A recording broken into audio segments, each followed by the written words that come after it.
কি জল নেই? জল শেষ হয়ে গেল নাকি? এই জানো তো, গ্রামের সব জলাশয়ের জলস্তর না নেমে গেছে, পুকুরও শুকিয়ে গেছে, ওতে জল অনেক নিচে চলে গেছে। কি যে হবে কে জানে। এই বছর তো বৃষ্টি হয়েছে কম, তার উপর মানুষজন জল ব্যবহারের চেয়ে নষ্ট করে বেশি। দেখি মহারাজকে বলতে হবে।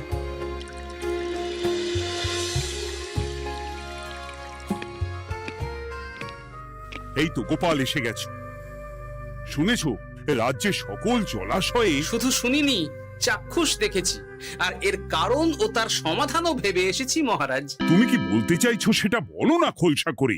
মহারাজ, আসন্ন দিনে জলাভাব মেটানোর একটাই উপায়, তা হলো প্রজাদের উপর কর চাপানো। মহারাজ, আমার ঠাকুরদা বলতেন, যা মেলে মূল্য বিনে তার মূল্য কে আর জানে। আমরা যেহেতু জলের মতো এত মূল্যবান সম্পদ বিনামূল্যে পাচ্ছি, তাই একে গুরুত্ব দিতে শিখিনি। সবাই মিলে দেদার জলের অপচয় করছে। আমি এই অপচয়ের বিরুদ্ধে কর বসানোর পরামর্শ দিচ্ছি মহারাজ। জলের জন্য দেবে দাম, ছুটে যাবে কাল ঘাম। হ্যাঁ, যখনই জলের জন্য কর দিতে হবে, তখনই জলের অপচয় বন্ধ হবে। এতে লাভটা কি হবে গোপাল? মানুষ কম জলে কাজ করা শিখে যাবে, ফলে আগামী দিনে যদি জল সম্পদ কমেও যায়, এই কৃষ্ণনগরের প্রজারা আগে থেকেই তার জন্য প্রস্তুত হয়ে যাবেন। কিন্তু আমি আমার প্রজাদের কাছ থেকে জলের দাম নেব গোপাল? না মহারাজ, কর বাবদ যে অর্থ উপার্জন হবে, তার সাথে আপনার দান মিলিয়ে রাজ্যের মধ্যে একটা বিরাট কৃত্রিম জলাধার বানানো হবে। বাহ বাহ বাহ! যেখানে বৃষ্টির জল সংরক্ষণ করা যাবে মহারাজ। এতে সারা বছর ধরে আর কোনো জলের অভাব থাকবে না মহারাজ। গোপালের প্রস্তাব বড় ভালো লেগেছে। আগামী দিনে ইতিহাসে এই কর্মযজ্ঞের কথা লেখা থাকবে বলেই আমার বিশ্বাস। আর তাই আমি গোপালকে এই মুহূর্তে 50টি স্বর্ণমোহর উপহার দেব বলে ঘোষণা করছি। সাধু সাধু সাধু।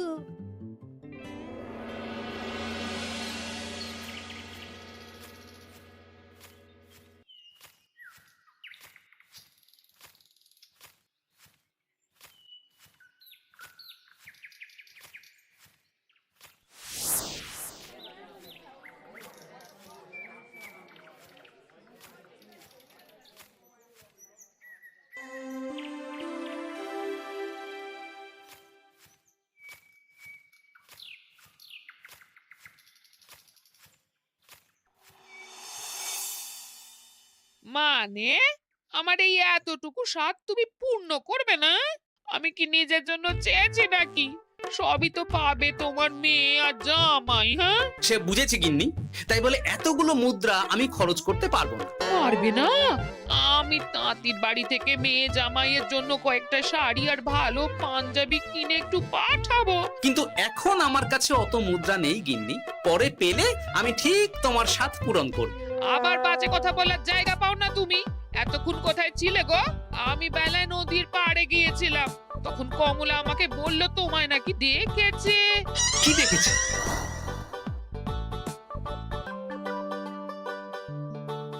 কোথায় গেল? এত বড় মুদ্রা থলে কি হাওয়াতে উবে গেল নাকি? এই রে, এ তো মহা ঝামেলা। কখন কে যে গিন্নিকে খবর দিচ্ছে সেটা টেরও পাইনি। বলি মুখে কুলু পাটলে যে বড়, বলি রাজা মশাইয়ের কাছ থেকে যে এত রোজগার করো, সেই মুদ্রা যায় কোথায়? আহ, কানের মাথা খেও না তো। আমি কি তোমার কোনো কিছুর অভাব রেখেছি? বলো একবার। খাওয়া পড়া কোনো কিছুর তো কোনো খামতি নেই তোমার। মানছি রাখোনি, কিন্তু তাই বলে আমিও তোমার স্ত্রী, তোমার গিন্নি গো, গিন্নি, তাই না? আমার তো জানার অধিকার আছে নাকি যে তোমার উপার্জনের অর্থ করি সব কোথায় যাচ্ছে? জানবে জানবে, সব জানবে। এখন কিছু খেতে দাও দেখি, পেটে ছুঁচোয় ডন বৈঠক মারছে। না, এরপর থেকে আর মহারাজের কাছে উপহার পেলে ওইভাবে খোলা হাটের মধ্যে দিয়ে আসা যাওয়া করা যাবে না।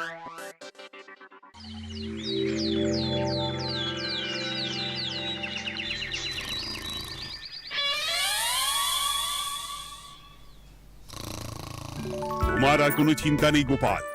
আমি তোমার মাসোহারা তো বাড়িয়ে দিলাম, সঙ্গে প্রত্যেক দিন তুমি 10 মোহর করে পারিতোষিক পাবে। এই নাও। আহ, এই ভোরবেলায় একটা জব্বর স্বপ্ন দেখা গেল বটে। এই স্বপ্ন খুলে গেলে আর কোনো চিন্তা নেই। গিন্নি, ও গিন্নি, বলি গেলে কোথায়? গিন্নি, সাড়া নেই। ও গিন্নি, রাগ করলে নাকি গো? আরে এসো এসো, এমন একটা স্বপ্ন দেখেছি না যে তোমার আর কোনো চিন্তা থাকবে না গিন্নি। মোহর আর মুদ্রা একেবারে ঝরে পড়বে গো।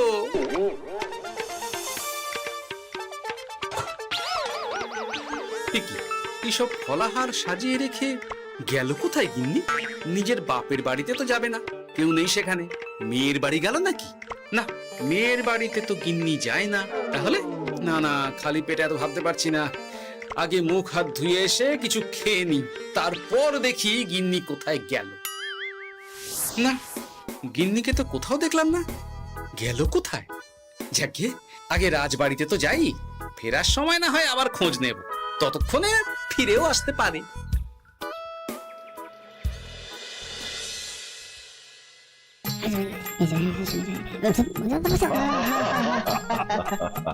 বাহ বাহ বাহ, একেই বোধহয় বলে সঙ্গগুণ। অনেকদিন এত হাসি নিয়ে। যা বলেছেন মহারাজ। হাসির চোটে পেটে ধরছে খিল। কর্তা আর গিন্নিতে দেখছি রয়েছে অনেক মেল।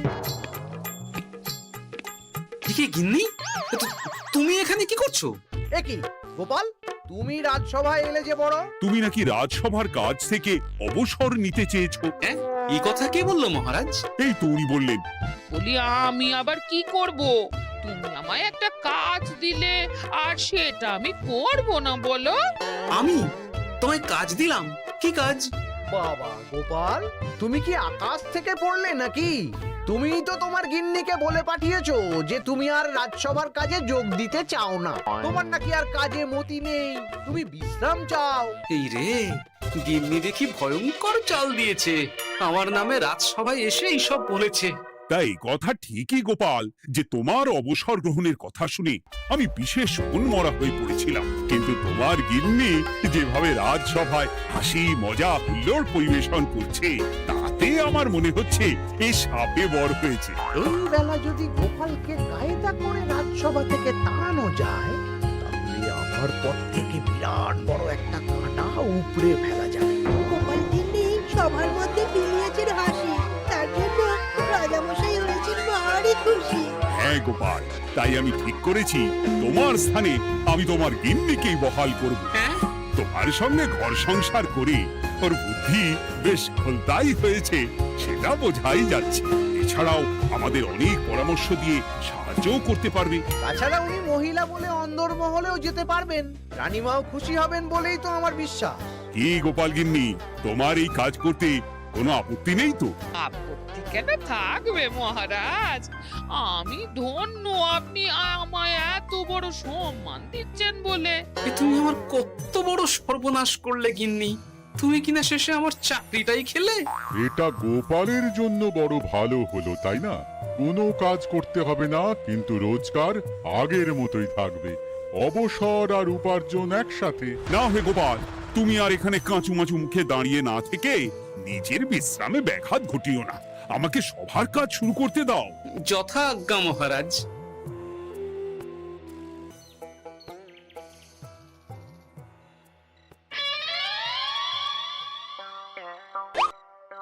মানে মহারাজ সমস্যার সমাধান করতে দিয়েছেন তোমাকে, আর তার উত্তর দেব আমি? কেন? তুমি আমার চাকরি খাবে আর তোমার সেই চাকরি রাখার দায় নেব আমি? হ্যাঁ হ্যাঁ, নেবে। মানে কাল রাজসভায় মহারাজের সমস্যার সমাধান করব, সেই মতো কথা দিয়ে এসেছি। হ্যাঁ, আগাম 10টা মুদ্রাও বাগিয়ে এনেছি। তার থেকে তোমায় একটা মুদ্রা দিলাম। এখন মানে মানে আমাকে উত্তর বলে দেবে, না হলে আমি কেন দেব? আমি পাবো একটা মুদ্রা, আর তুমি আমার কাছে উত্তর জেনে নিয়ে সেটাই বলে পাবে 9 মুদ্রা। কিছুতেই না। বলবে না? না। তাহলে ভালো করে শুনে রাখো, আজ থেকে ঘরের উনুনে হাঁড়ি চড়বে না। চাকরি তো খুইয়েইছো, এবার না খেয়ে প্রাণটা খোয়ানোর জন্য তৈরি হয়ে যাও। হ্যাঁ। ওরে বাবা, এমন কথা কেন বলছো গো গিন্নি? তুমি তো জানো যে খিদে একদম সহ্য করতে পারি না। এখন যদি তুমি এইসব বলো, তাহলে আমার রক্ষে নেই গো। বেশ, তা তাহলে আমি যা জানতে চাইছি শ্বশুর শ্বশুর করে বলে ফেলো দেখি। এ আমি কি শাঁখের করাতে পড়লাম রে বাবা। ঠাকুর, এত দুর্ভোগ লেখা ছিল, ঘরে বাইরে সব জায়গায় এত হেনস্থা যে সহ্য করা যায় না ঠাকুর।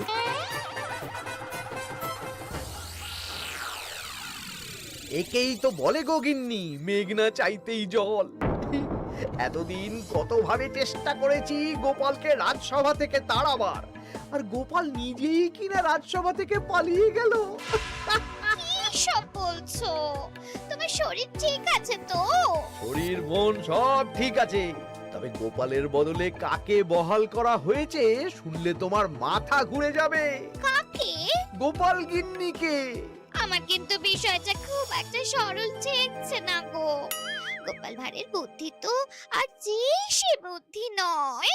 উনি যাই করেন খুব ভেবে চিন্তে করেন, এর পেছনে আবার কোনো মতলব নেই তো। এটা তুমি মন্দ বলনি গিন্নি, গোপালকে নিয়ে সত্যিই কোনো বিশ্বাস নেই। ও কখন কি ঘোট পাকাচ্ছে বলা যায় না। আমাকেও সাবধানে থাকতে হবে, দেখতে হবে যে গোপাল আসলে কি চাল চালতে চাইছে।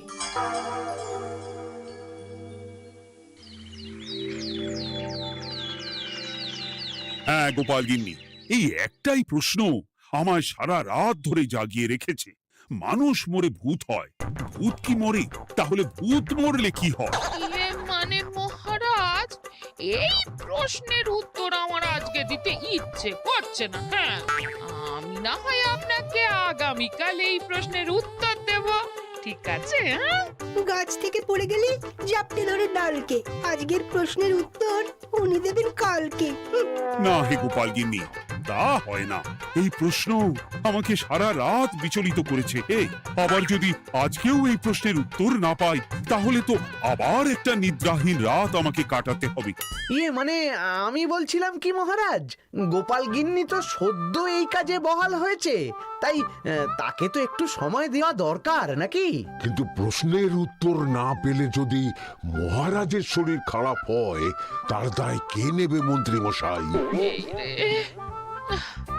এখন আমি কি করব? এ তো মহা বিপদে পড়লাম দেখছি। আচ্ছা মহারাজ, ঠিক আছে ঠিক আছে, আমি এই প্রশ্নের উত্তর দেব, কিন্তু আমার না একটু সমস্যা আছে। খোলা হাওয়াতে গিয়ে না দাঁড়ালে আমার ঠিক মাথা খোলে না, তাই বলছিলাম। তাই না হয় যাও, হাওয়া খেয়ে এসে মাথাটা খোলতাই করে নাও, কিন্তু এই প্রশ্নের উত্তর আমাকে আজকেই দিতে হবে। হ্যাঁ, উফ, এই যে কি সমস্যা! সারাদিন ঘরে বসে থেকে থেকে তো আমার সারা গায়ে বাদ ধরে গেল। সেই সকাল বেলা আমাকে ফলাহার করিয়ে দিয়ে গিন্নি তো চলে গেছে রাজবাড়িতে চাকরি করতে। এদিকে আমার যে পেটে কিচ্ছুটি নেই, তার কি হবে? মহারাজ দোকানে গিয়ে যে ভালো মন্দ খাবো তারও উপায় নেই, তাহলেই তো কাঁড়ি কাঁড়ি খরচা। না, একবার দেখি তো উনুন ধরিয়ে অন্তত ভাতটা চাপাতে পারি কিনা, তাহলে গিন্নির ওই হাঁড়ি না চড়ার হুমকির হাত থেকে অন্তত বাঁচা যাবে।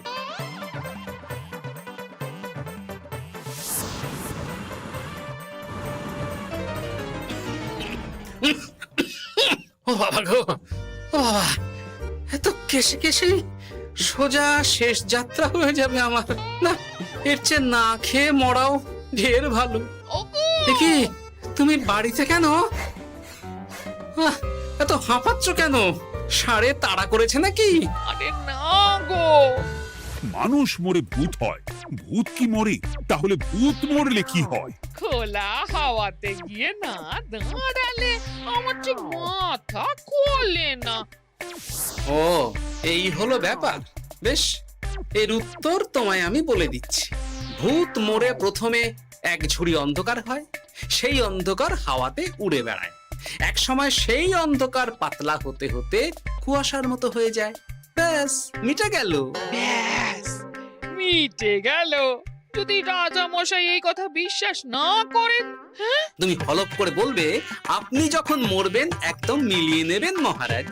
এর চেয়ে এক পা এদিক ওদিক হয় না যেন। হ্যাঁ, এই না হলে তুমি গোপাল ভাঁড়, বুঝেছো তাহলে? এই তুমি চিন্তা করো না, রাজবাড়ি থেকে ফেরার সময় আমি তোমার জন্য অনেক অনেক বাজার করে আনবো, ঠিক আছে? এই আমি যাই। এ তো ভারী মজা হলো। মহারাজ তক্ষুনি প্রশ্নের উত্তর চাইলে গিন্নি এইভাবে সেই রাজবাড়ি থেকে দুধ দাঁড়িয়ে ছুটে আসছে উত্তর জানতে। আমাকে তুমি একটা চাল দিয়ে কুপকাত করেছে তো গিন্নি। এইবার বুঝবে কত ধানে কত চাল।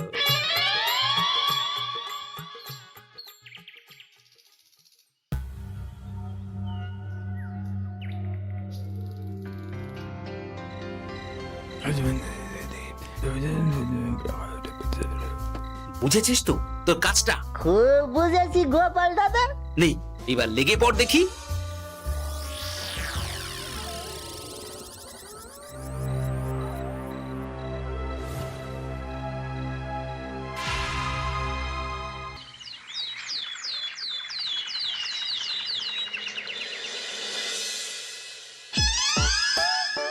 তাহলে আর বলছি কি তোমাদের, সকালবেলায় উঠে দেখি মুখের এই হাল। এই কাণ্ড কি করে হলো মহারাজ? আহ, তার আমি কি জানি। আমি সকালে উঠে আয়নায় নিজেকে এই অবস্থায় দেখে খুব চিন্তায় রয়েছি। গোপাল গিন্নি, আগে মহারাজ, গোপাল থাকলে যে কাজ করতো সেটা তো তোমাকেই করতে হবে, বলতে হবে এর সমাধান কি। হ্যাঁ মানে মানে আমি হ্যাঁ হ্যাঁ, আমার মনে আছে। তোমার তো আবার হাওয়া না খেলে চলে না। যাও যাও, তাড়াতাড়ি হাওয়া খেয়ে এর উত্তর নিয়ে এসো।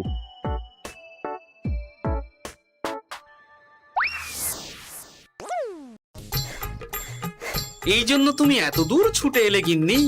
মহারাজকে বলবে যে তিনি যেন আজ রাতে চাদরটা মুখে ভালো করে মুড়িয়ে ঘুমোন, তাহলেই মিটে যাবে। এই রং চলে যাবে আর নতুন করে কিছু হবেও না। ও মা, বলি এত সোজা সমাধান? হ্যাঁ? তা নয় তো কি?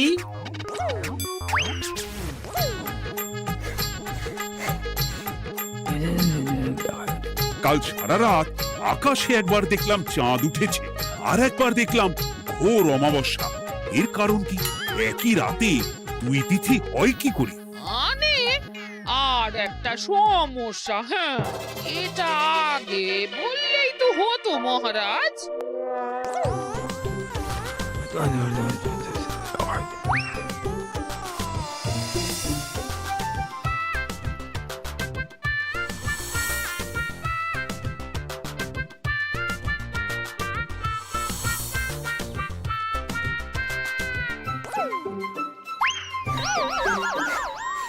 এ কি, তুমি হাওয়া খেতে গিয়ে এইভাবে খাবি খাচ্ছ কেন গোপাল গিন্নি?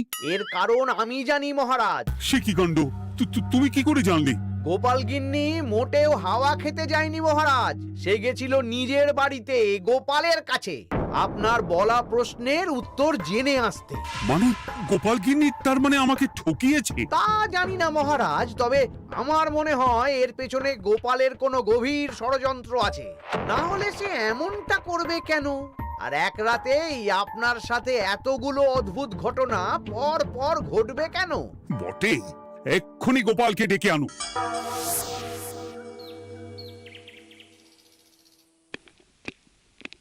না মহারাজ, আমি সত্যি অবসর চেয়েছিলাম, আর তাই আমার গিন্নি আপনার কাছে এসে বলেছিল।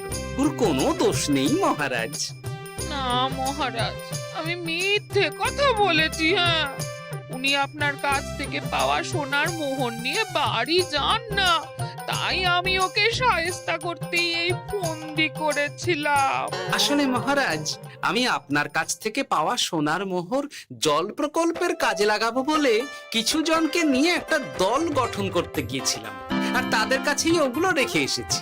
এটা যদি আমার দোষ হয় তাহলে আমি ক্ষমা প্রার্থী মহারাজ। সাধু গোপাল, সাধু তোমার উত্তর। এই কাণ্ড! আর এদিকে রাজবাড়ি থেকে বাড়ি, আর বাড়ি থেকে রাজবাড়ি করতে করতে আমার প্রাণ ওষ্ঠাগত হয়ে গেছে মহারাজ। ওহ, আমার ঘাট হয়েছে, আপনি আমায় ক্ষমা করে দিন মহারাজ। এইবার মজার টের পেয়েছ তো গিন্নি? আপনি আপনার আদরের গোপাল ভাঁড়কেই তার চাকরি ফিরিয়ে দিন মহারাজ। আমি যাই আমার হেসেল সামলাতে। কেলে পচা খুব ভালো করেছে বলতে হবে।